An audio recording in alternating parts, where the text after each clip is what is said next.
ओम श्री गणेशाय नमः। श्री पुरुषोत्तम मास महात्म्यम 8वां अध्याय। कुमारी विलाप।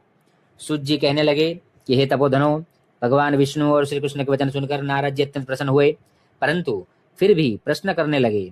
नारद जी कहने लगे, हे प्रभु, लक्ष्मीपति जब वैकुंठ को चले गए फिर क्या हुआ, वह सब कृपा करके मुझसे कहिए। हरि का वृतांत सबके लिए हितकारक है। ऐसे प्रश्न से प्रसन्न होकर श्री नारायण जगत को आनंद देने वाले वचन बोले। श्री नारायण कहने लगे, हे नारद, जब लक्ष्मीपति बैकुंठ चले गए तो अधिक मास को अपने धाम में अपने पास बुलाया। वहां बैकुंठ में बसकर अधिक मास अत्यंत आनंद करने लगा और भगवान के साथ क्रीड़ा करने लगा। श्री कृष्ण ने मन से प्रसन्न होकर मलमास को 12 मासों में श्रेष्ठ कर दिया और सबका प्रिय बना दिया।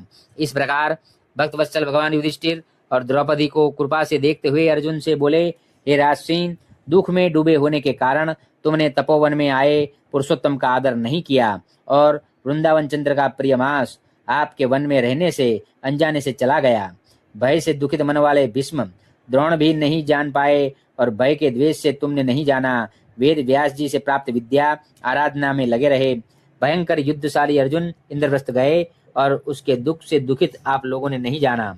अतः अब क्या करना चाहिए? मनुष्य को प्रारब्ध भोग अवश्य भोगना पड़ता है। मनुष्य प्रारब्ध से ही सुख, दुख, भय और आनंद को प्राप्त होता है। अतः सदा भाग्य पर ही भरोसा रखो। हे महाराज, अब आपके दुख का दूसरा कारण कहता हूँ। इतिहास पूर्वक इस कथा को अच्छी तरह श्रवण करो। कृष्ण कहने लगे, यह द्रौपदी पूर्व जन्म में महाभाग्यशाली ब्राह्मण की पुत्री थी। कुछ काल व्यतीत होने पर 12 वर्ष की हो गई। अपने पिता की यह एक ही पुत्री थी और बड़ी चतुर, गुणवती और सुंदरी होने के कारण यह पिता को अत्यंत प्रिय थी। यह पड़ोसन सखियों का सुख देखकर पुत्र पौत्र की इच्छा करने लगी और विचारने लगी कि ऐसे मेरे भी अच्छे गुण और भाग्य वाले भर्ता और सुख देने वाले श्रेष्ठ पुत्र किस तरह उत्पन्न हो, परंतु प्रारब्ध ने तो पहले ही नाश कर दिया। क्या करूं? क्या किसी मुनि के पास जाऊं या किसी तीर्थ में जाकर वहां पर रहूं? मेरा भाग्य कैसे सो गया है कि कोई भर्ता मेरी इच्छा नहीं करता है। बड़े आश्चर्य की बात है कि मेरे भाग्य से मेरा पंडित पिता भी मूढ़ हो गया है। विवाह काल प्राप्त होने पर भी मुझे अच्छे वर को नहीं सौंपता। पति के दुख की पीड़ा तथा कुमारी में स्वामी का सुख जैसा मेरी सखियां जानती है, मैं नहीं जानती। ऐसे आकुल तथा व्याकुल वाले मनोरथ की चिंता से मेरी भाग्यवती माता पहले ही मर गई। शोक और मोह की तरंगों से पीड़ित कन्या का पिता यह मेधावी ऋषिराज भी पृथ्वी में विचरने लगा, पर कन्यादान के निमित्त जोड़ी का वर ढूंढने पर नहीं मिलने से अपने मनोरथ में निराश हो गया। पुत्री के और उसके अपने दुर्भाग्य से उसको दारुण तीव्र ज्वर हो गया। तब वह ऋषिराज सब शरीर में अतिशूल होने के कारण व्याकुल हो गया और श्वास पर श्वास से युक्त होकर लौटता गिरता घर आकर पृथ्वी पर गिर पड़ा। जैसे मदिरा पान करने से मूर्छा को प्राप्त हो जाता है, और अपनी पुत्री का स्मरण किया। जब तक पुत्री भय से व्याकुल होकर अपने पिता के पास आई, तब तक वह मरने के सदृश हो गया।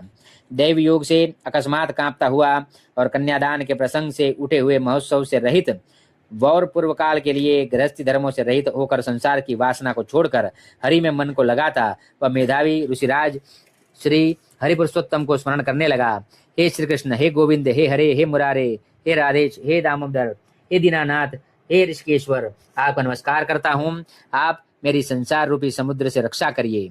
इस प्रकार मुनि के वचन सुनकर बहुत जल्दी भगवान के पार्षद मरे हुए मुनि के जीवात्मा को लेकर भगवान के बैकुंठ धाम को चले गए और वह पुत्री पिता का मरण सुनकर हाय हाय कर रोती और पिता के देह को गोदी में लेकर विलाप करने लगी।